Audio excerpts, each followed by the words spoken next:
l'accès à l'exposition ce qui va être, j'allais dire, l'originalité de sa muséographie, c'est-à-dire cet immense tambour, et vous allez le découvrir au fil de la visite.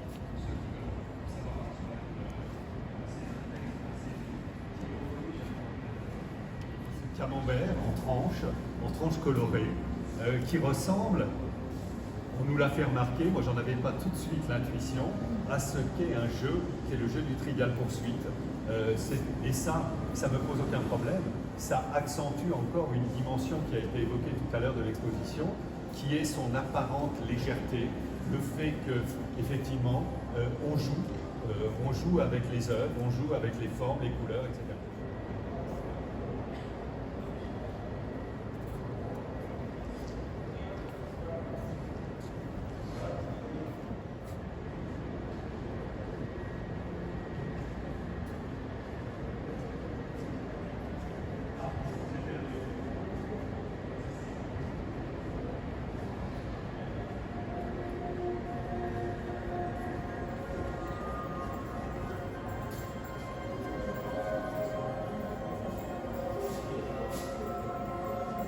C'est Mondrian.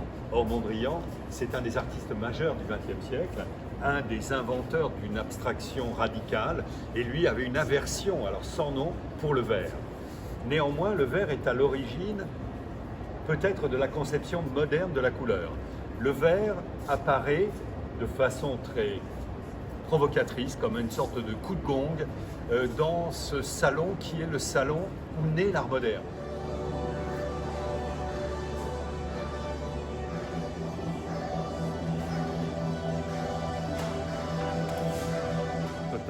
Entre l'inventeur du pop art à gauche avec Jasper Jones, le grand peintre de la tradition moderne américaine à partir de 1945, Jackson Pollock, avec un tableau moins connu que ces drippings que l'on connaît d'habitude, qui est un tableau très mélancolique et peut-être même qui annonce la prescience qu'il pourrait avoir de son destin. Le tableau est de 1953. Quelques mois plus tard, il va décéder dans un accident de voiture.